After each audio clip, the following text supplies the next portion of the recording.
안녕하세요, 여러분. 오늘은 요한일서 3장 1절 말씀을 함께 나누어 보려고 합니다. 이 말씀은 하나님께서 우리를 크고 놀라운 사랑으로 부르시어 우리가 하나님의 자녀로서 새로운 정체성을 누릴 수 있음을 약속하는 귀한 진리를 전해줍니다. 우리가 받은 이 놀라운 사랑은 인간의 조건이나 노력으로는 결코 누릴 수 없는 하나님의 은혜로 우리 삶 전체에 깊이 뿌리내려 우리를 변화시키고 회복시킵니다. 먼저 요한일서 3장 1절 말씀을 읽어보겠습니다. 보라, 아버지께서 우리에게 주신 사랑을 우리가 어찌 감당치 못하리요. 우리가 하나님의 자녀라 일컬음을 받았으니 그러므로 세상이 우리를 알지 못함은 그를 알지 못함이니라. 이 말씀이 전달하는 핵심 메시지는 다음과 같습니다. 첫째, 하나님은 우리에게 조건 없이 크고 놀라운 사랑을 부어주시어 우리가 그분의 자녀로서 새로운 정체성을 확신하고 누리게 하십니다. 하나님께서는 우리의 과거, 실패, 그리고 인간적인 한계를 넘어 우리에게 무한한 사랑과 자비를 베푸십니다. 이 사랑은 우리가 어떠한 자격이나 공로 없이 오직 하나님의 은혜로 주어지는 축복입니다.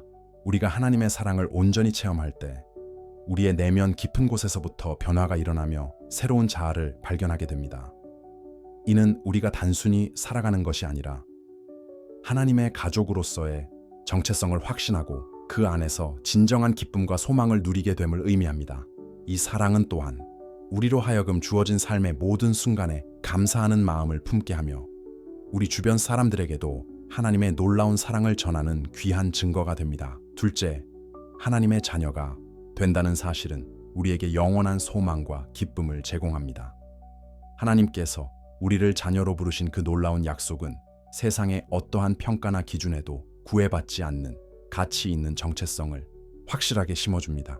우리가 하나님의 사랑과 자비를 온전히 체험하고 그 은혜 아래에서 믿음을 굳건히 할 때 우리는 어떤 시련이나 도전 속에서도 주님께서 주신 영원한 사랑과 약속을 잊지 않게 됩니다. 이러한 신실한 믿음은 두려움 없이 담대하게 살아갈 수 있는 기반을 마련해주며 우리가 겪는 모든 어려움 속에서도 내면의 평화와 희망을 지속적으로 느낄 수 있도록 도와줍니다. 우리의 소망은 결코 일시적인 위안이 아니라 하나님께서 우리에게 주신 영원한 삶의 기쁨과 축복으로 연결되며 이는 우리를 세상 어떤 어려움에서도 굳건하게 서게 하는 힘이 됩니다. 셋째, 하나님의 사랑은 우리로 하여금 그분의 사랑을 전하는 증인이 되게 합니다. 우리가 하나님께 자비로운 사랑을 입은 자녀임을 깨달을 때 그 사실은 우리 삶을 단순한 개인의 구원에 머무르지 않고 주변 사람들에게 하나님의 사랑과 은혜를 적극적으로 나누는 귀한 사명으로 확장시킵니다.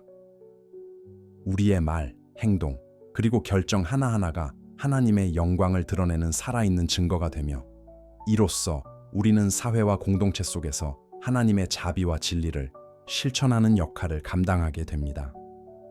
이러한 삶의 증언은 다른 이들에게도 큰 영적 격려와 희망을 전달하며 전체 공동체가 하나님의 사랑 안에서 더 깊이 연합되고 성장하는 데 결정적인 역할을 합니다. 정리하면 하나님의 사랑은 우리에게 조건 없이 부어져 우리가 그의 자녀로서 새로운 정체성을 누리게 하며 영원한 소망과 기쁨을 제공할 뿐만 아니라 우리로 하여금 그 사랑을 증거하여 세상에 전할 수 있게 하는 귀한 축복입니다. 오늘 이 약속을 마음 깊이 새기고 그 사랑을 삶 속에서 활발히 경험하며 나누는 삶을 살아가시길 기도합니다. 이 말씀을 우리의 삶에 구체적으로 적용하는 새로운 방법은 다음과 같습니다. 첫째, 일상 속 기도 루틴을 개발하세요. 매일 일정한 시간에 짧게라도 기도와 묵상하는 습관을 만들어 보세요. 예를 들어 출근 전, 점심시간, 퇴근 후 등 정해진 시간마다 오늘은 주님의 인도하심 아래 내 모든 일을 맡기리라는 짧은 기도와 함께 하루의 계획을 다시 한번 점검하는 방법입니다. 이렇게 일상에 기도 루틴이 자리 잡으면 반복되는 기도가 여러분의 내면에 하나님의 인도와 보호를 자연스럽게 새기게 되어 평안과 담대함을 지속적으로 경험할 수 있습니다. 둘째, 감사 캘린더 또는 감사 비디오 챌린지를 활용하세요. 매일 감사한 일들을 날짜별로 적어두거나 짧은 영상으로 기록하여 SNS나 개인 블로그에 공유해 보세요. 이 방법은 시각적으로 하나님의 은혜와 축복을 재확인하게 해줄 뿐만 아니라 일상의 모든 순간에서 받은 사랑과 인도하심을 구체적으로 돌아볼 수 있게 도와줍니다. 기록된 감사의 순간들은 여러분이 힘들 때 큰 격려의 자료가 될 것입니다. 셋째, 온라인 신앙 공동체에 활발히 참여하세요. 오프라인 모임뿐 아니라 온라인 포럼, SNS 그룹 혹은 디지털 소그룹을 통해 서로의 신앙 여정과 간증, 기도 제목 등을 나누세요. 이런 디지털 커뮤니티 활동은 다양한 경험과 관점을 서로 공유하여 개인의 신앙을 더욱 풍성하게 하고 하나님의 인도하심과 은혜를 서로 격려하는 효과적인 방법이 될 것입니다.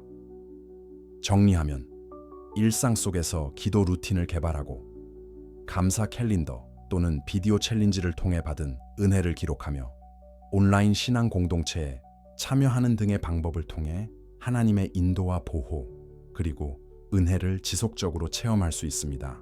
이러한 실천들은 여러분의 내면과 삶이 하나님께 받은 놀라운 사랑으로 가득 차도록 도와주며 어려움 속에서도 굳건한 믿음과 평안을 유지하게 할 것입니다.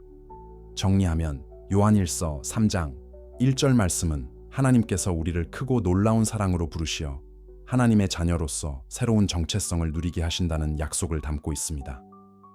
이 약속을 마음에 깊이 새기고 위에서 제시한 다양한 방법들을 통해 여러분의 내면과 삶이 하나님의 사랑으로 충만하여 참된 기쁨과 소망을 경험하시길 기도합니다. 오늘 이 말씀을 함께 나눌 수 있어 진심으로 감사드리며 여러분 모두 하나님의 크신 사랑 안에서 새로워지시길 기원합니다. 오늘 영상이 유익하셨다면 좋아요와 구독을 부탁드리며 함께 은혜를 나누는 채널이 되기를 소망합니다. 하나님이 여러분을 사랑하십니다. 감사합니다.